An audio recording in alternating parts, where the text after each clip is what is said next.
Okay, now you go into three-phase generator parallel action. Maksudnya, okay, bila kita ada generator, satu dia boleh beroperasi dalam keadaan stand alone. Dekat pasar malam, kita tengok generate untuk menghasilkan lampu setiap kemah menghasilkan ataupun menggunakan stand alone punya generator. So, apa kekurangan dia? Ialah dia punya power yang dia generate dekat generator tersebut, kita ada P, Q, S kan. So, individual generator akan ada individual of P, individual of Q. Fix lah. So, tak kira berapa yang demand by the load, disambung ke load. So, dia punya output adalah fix. Dia punya frekuensi dan juga terminal voltage contoh generator lah.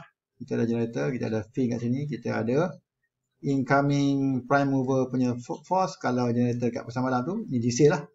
Diesel generator. Kita ada diesel engine kat sini. Diesel engine sambung ke shaft. Shaft sambung ke generator. Generator ni adalah kita punya alternator lah. Dan dia keluarkan output.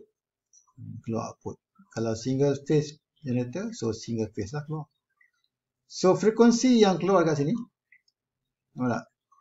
varied by the Galvanic set point of the field current.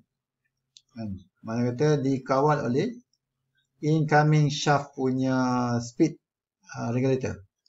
Governor kan. Shaft regulator lah. Dan juga field current. Frekuensi kawal oleh governor. Field current ni akan kawal voltage punya, how much voltage yang being induced. So kita ada field current lah. Untuk field current kita adjust field current. So EA akan berubah. EA berubah, terminal voltage B phase pun akan berubah. Okay. Isolated synchronous generator supply its own load independently is very rare lah. Mana kata yang pakai single phase ataupun three phase regulator, single phase ataupun three phase, bisa kira lah, punya single ataupun stand alone ni jarang-jarang guna, kecuali dekat remote area, remote field lah. So kata dekat mana-mana yang hanya pakai satu generator. But kita nak talk about parallel kan. Parallel ni maksudnya beberapa generator berfungsi sekali. Kalau yang pakai satu generator tu jarang-jarang lah. Melainkan tempat yang mana pakai low power punya field. Macam kita pakai genset. Genset tu single generator lah. Genset. Satu genset untuk satu bangunan. So that is so called single ataupun stand alone power supply lah. Okay, all generator driven by prime mover. Ni prime mover ni. Source dia mungkin daripada DC engine, gas turbine, macam-macam lah. So kita yang sama lah pakai diesel engine. Okay, mungkin dekat tempat lain pakai wind turbine punya tower. Mungkin tempat lain pakai mini hydro kan, mini hydro. So depend lah. But that is on the stand-alone operation. Okay. Apa kepentingan apabila kita perlu parallel kan? Kalau kita lukis single line diagram. So this is load. This is kita punya generator. This is transmission line. Transmission line lah. Transmission line. Okay, generator tu mungkin boleh berfungsi secara standalone. Mungkin kita boleh pakai beberapa generator untuk supply ke grid.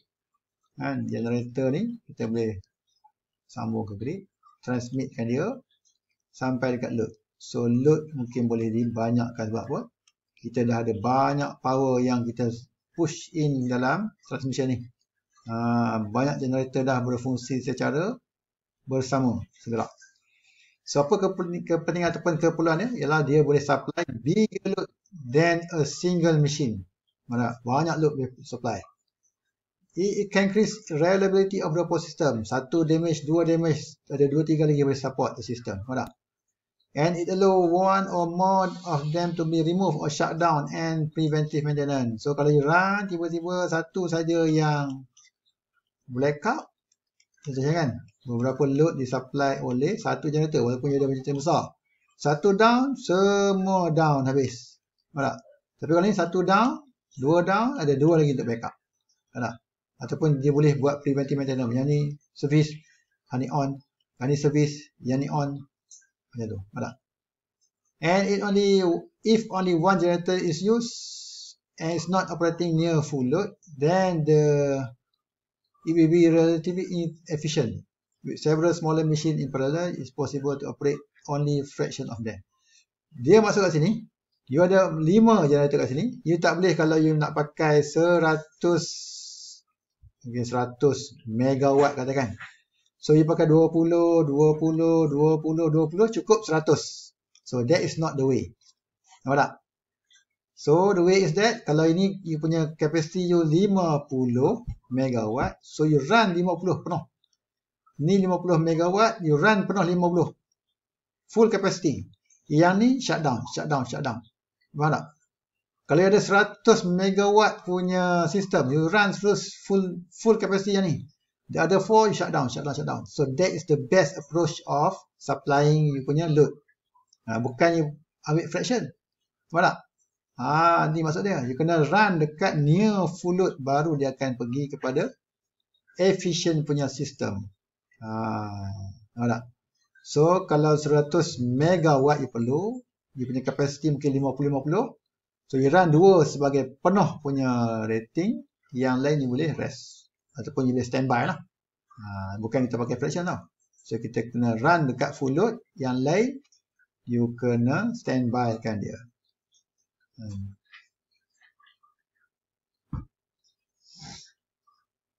So yang maksudkan dengan fraction ni bukan fraction of capacity tau. Fraction of the system. Daripada 5 tu, you just pakai 3 out of 5. Fraction of it. Okay, sekarang kalau kita nak parallelkan the machine. Okay, kita ada tadi grid line tu. Kita ada load semua. So kita ada machine. Generator kan. G1, G2, G3 and so on. So how to parallel G1, misal kata G1 tengah beroperasi. Macam mana nak tap in G2, G3 dalam sistem? Ada? 1 tengah beroperasi, 2, 3, 4 ni belum lagi. Dia akan tap in. So yang ni dah masuk. How to tap in yang G2 ni? 3 ni. Nampak tak? Dia tak boleh simply tap. Sekarang dia beroperasi dalam 3 fasa, delta ataupun Y, 3 fasa. So A, B, C kan. Yang ni, yang kedua ni nak masuk, dia kena synchronize dulu dengan yang pertama. Nampak tak? So apa syarat dia? So kita ada 5 syarat. Yang pertama tengah beroperasi, phase 1, phase 2, phase 3. Okay. So G1 lah ni. So G2 yang nak masuk ni, dia ada phase 1, phase 2, phase 3. Dia operasi. Yang ni tengah operasi, dia tengah supply load. Dia dalam line ni. Yang ni dia masih lagi belum tersambung. Nampak tak? Dia masih open. Dia masih lagi open. Yang ni dah sambung ke load. Dia masih open. Apa syarat dia? Sebelum yang 2 ni, G2 ni nak masuk ke G1. Nak masuk ke line. Apa syarat dia? So 4 syarat. The rule of the G2 have to accomplish before you can switch on this gear, switch gear. Belum you switch on masuk line ni. So 4 syarat kena patuh. Nampak tak? 1, RMS voltage of G2 must be equal. Nampak tak? You ukur ni, RMS voltage ni. Magnitude dia berapa? Compare dengan G1. Must be equal. G2, G1 RMS voltage must be equal. Ketiga-tiga RMS voltage ni mesti sama. Nampak tak? In order to set to be identical, they must have the same RMS magnitude of voltage. Magnitude lah. Be peak to peak. Dan yang kedua, the two generator must have same phase. Kalau hak ni operate A, B, C, yang ni pun kena operate A, B, C. Dia tak boleh A, C, B. You kena check. Adakah ini masih dia punya phase dia sama macam di atas. Kalau atas ABC, bawah kena ABC. Nampak tak? Same phase.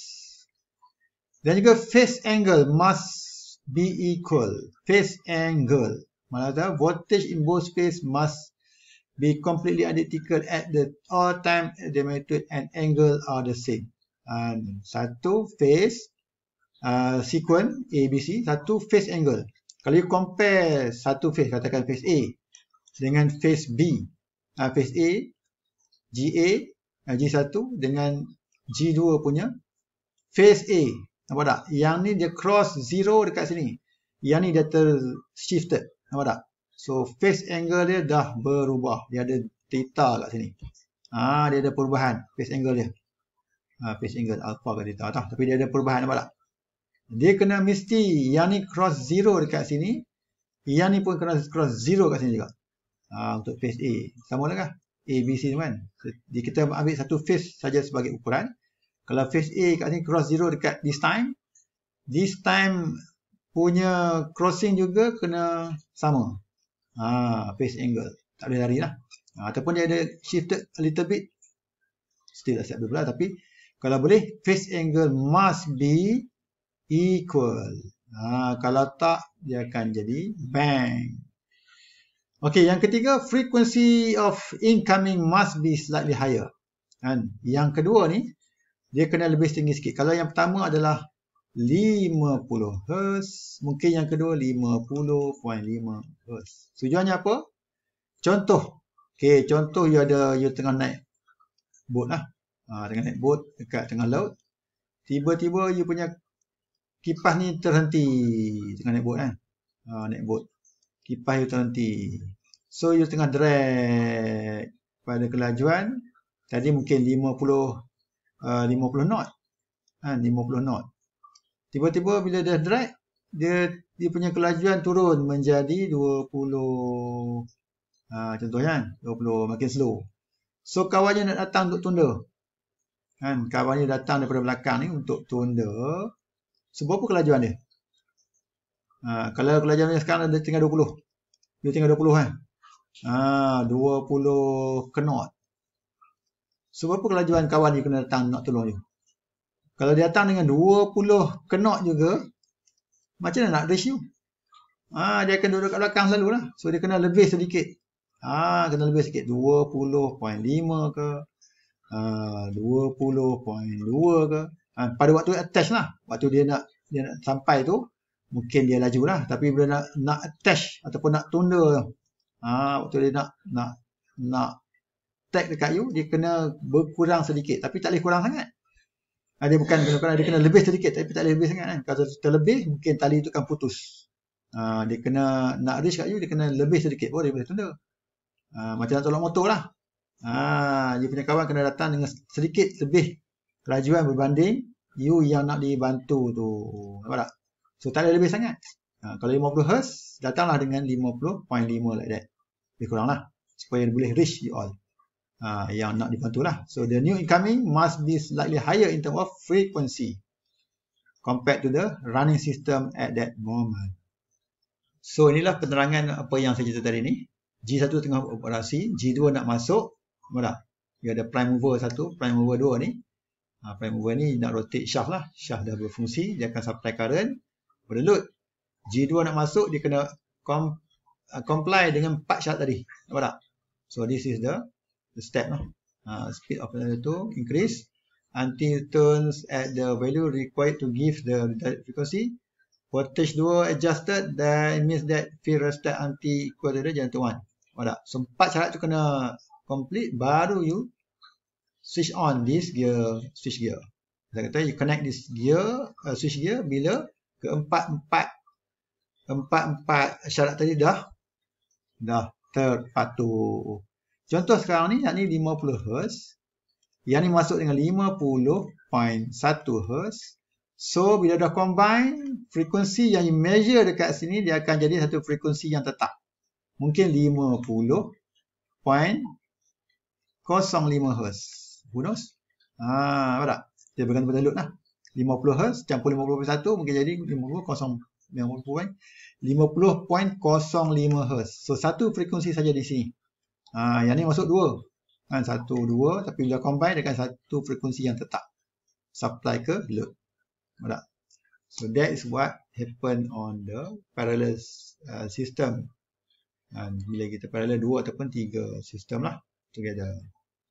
So when generator is loaded, power is drawn from the mechanical system. And the generator applies torque which opposes the direction of motion of mechanical system. So this is your prime mover, the generator, and grid line load. So mechanical system ni akan provide power kepada generator. So this is your prime mover, this is your generator. So apa berlaku bila current demand tinggi, so prime mover tu slow down lah.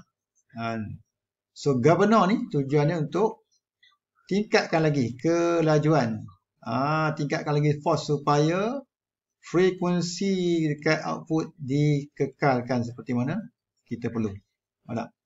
Changing mechanical speed, it is undesirable. Bila kita tingkatkan frekuensi jatuh, kita tingkatkan dia punya kecepatan. Bila voltage jatuh, kita tingkatkan dia punya medan magnet. IF tingkat, so magnitude meningkat. Kecepatan meningkat, frekuensi akan meningkat. So that's the work of governor lah. Dua benda tu lah. Changing mechanical speed dan juga changing punya apa nama tu? Magnetic field intensity. Okey. Yang ni kita akan tengok dalam sesi seterusnya.